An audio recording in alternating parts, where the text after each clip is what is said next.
Hello, people. Happy Wednesday. I am here again with your lovely English assignment for today. I know that you are absolutely thrilled. Today, we're going to be comparing two people in medicine.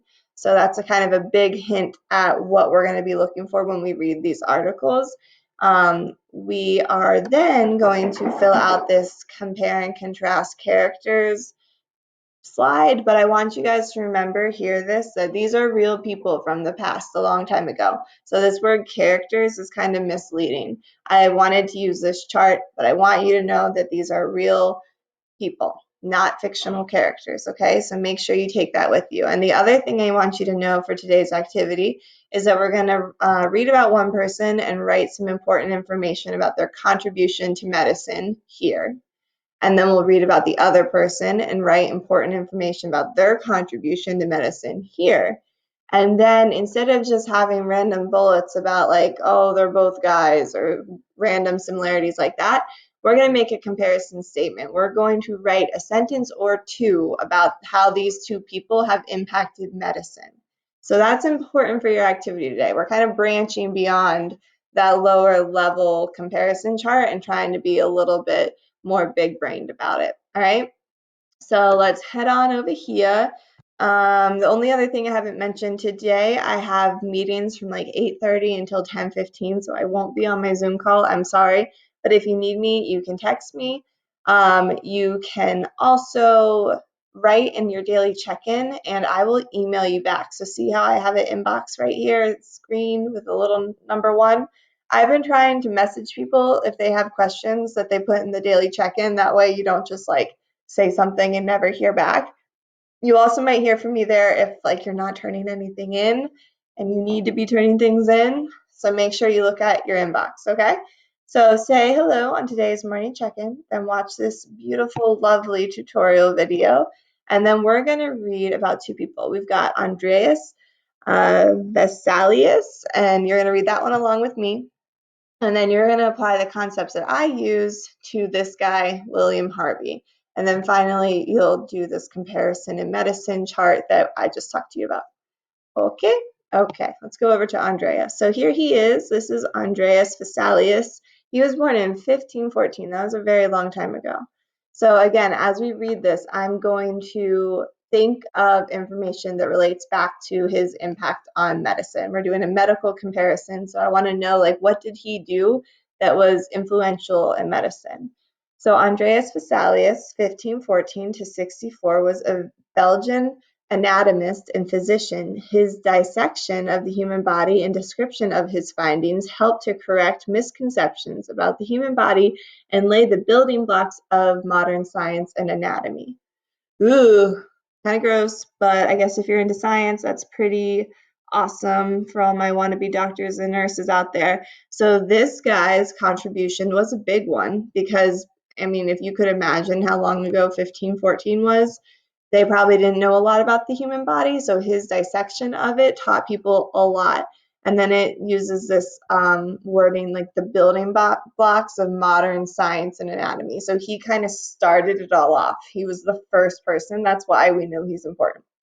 Vesalius was born in Brussels in December of 1514, the son of a celebrated apothecary. And then if you look down here, see how it has that little asterisk right down here? Whenever you see those, that means there's a definition for you. Apothecary. It's a person who prepared and sold medicine and drugs. So that's like a pharmacist today. He attended 2 different universities where he studied medicine, showing a special interest in anatomy. Further study at the University of Padua brought him not only his medical degree, but an appointment as a lecturer on surgery. His continuing research revealed that the anatomical teachings that were being taught in medical schools at the time were based on dissections of animals, even though they were intended to provide a guide to the structure of the human body. So let me just think through that real quick. Say that you're going in for surgery, right? But the only experience your doctor has had in surgery has been dissecting a pig. The anatomy of our body, based off what we know about body systems and what we can imagine the body systems of a much smaller pig, are totally different. So back in 1514, if you were going to school to be a doctor, what you were learning was based off an animal. And you're not being a veterinarian, you're trying to be a human doctor. So this is kind of crazy. So I'm going to highlight this right here because this is kind of a big part of the story. All right. Using the knowledge gained in his own dissections of human cadavers, that's a dead human. If you don't know this word right here, a cadaver is a dead body. Vesalius wrote a detailed anatomical work called On the Structure of the Human Body. It was the first textbook about the human body that could claim scientific accuracy. It caused heated dispute but helped lead to his appointment as physician in the imperial household of Charles V, Holy Roman Emperor. After Charles stepped down, his son Philip II appointed Vesalius one of his physicians in 1559. After several years of the imperial court in Madrid, he made a pilgrimage to the Holy Land. On the trip home in 1564, he died in a shipwreck off the island of Zacynthus. So his death is interesting, but that's definitely kind of just a random fact thrown in there. What we want to know is that he gained knowledge about the human body because he dissected real dead human people. And that's really important, obviously. I'm a little queasy of a person, but any medical person would tell you that this was really important. So there's some big words in this paragraph. He wrote a detailed anatomical work. They're saying he wrote like a detailed book about the human anatomy. That's what they're saying there.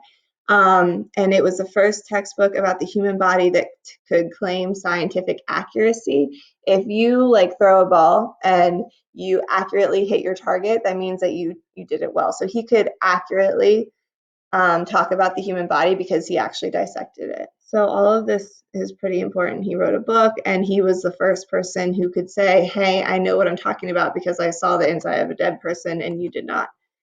And then the rest of this article kind of gets more into the specifics about him. Like he clearly, if you know where Madrid is, it's in Spain. So now we know he was in Spain at the time, even though it says he was born in Brussels.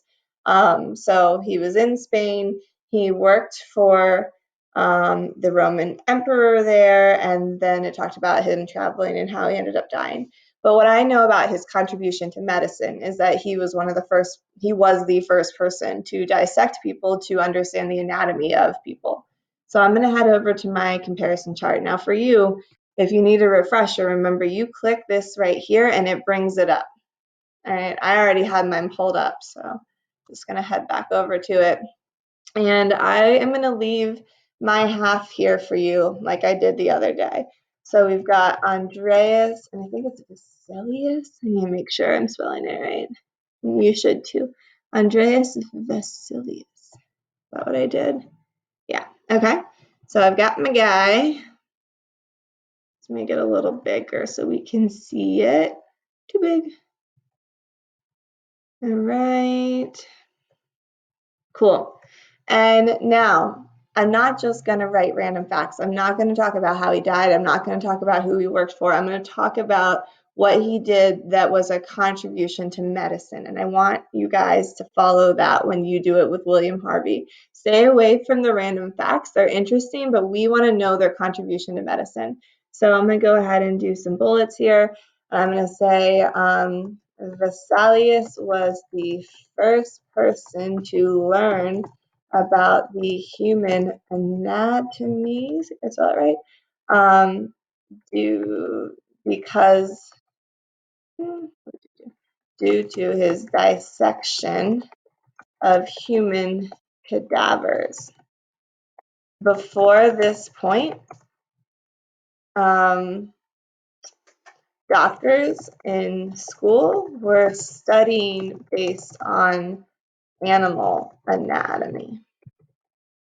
And again, if I'm not like clarifying for you enough, anatomy is like the human, if it's human anatomy, it's like the makeup of our body. It's how our organs are together. It's how our bones connect. It's what our muscles do. So your whole anatomy, has to do with like how everything works inside of you.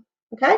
So I want you to pay close attention to what I just wrote here. And I want you to see that I have real detail in what I'm saying, and I'm not just bulleting words like Guy, Brussels, Doctor, Spain died. Like I said what was important here, made full sentences out of it, and now we know about Andreas. So I want you to do the same thing over here with William Harvey. I want you to write his name. I want you to read this article about him just like mine. It's not too long, um, but I want you to read it all and then write down here like what contribution did he have to medicine. That's all you should write in this circle. And then when we get to our comparison statement, I want you to tell me the way that they both contributed to medicine. So I can't do this for you because you have to read about William first, but like a good sentence starter, I can leave it here. If it works for you, feel free to change it if it doesn't.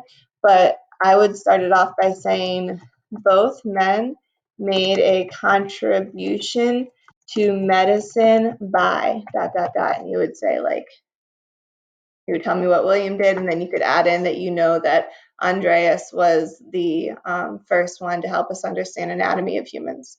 Okay, so that's what you're doing today. If you have any questions, again, you know how to reach me. When you're done, please make sure you hit submit. If you have any trouble, then you would, let me move my face out of the way, you would go here, you would share it, and you would write in my email, karac.wait. Hopefully it still pops up for you. But make sure I get it, all right? Because I am writing down, like in Canvas, who's turning in their work. Some of them say complete or incomplete. Some of them are actually grades, all right? That way, if you want to know how you're doing, your parents want to know, the school wants to know, I have all that information for everybody who's interested. And I think that's all. You're going to have science this afternoon, so make sure you head over there. But I will talk to you later. Have a lovely Wednesday. Adios.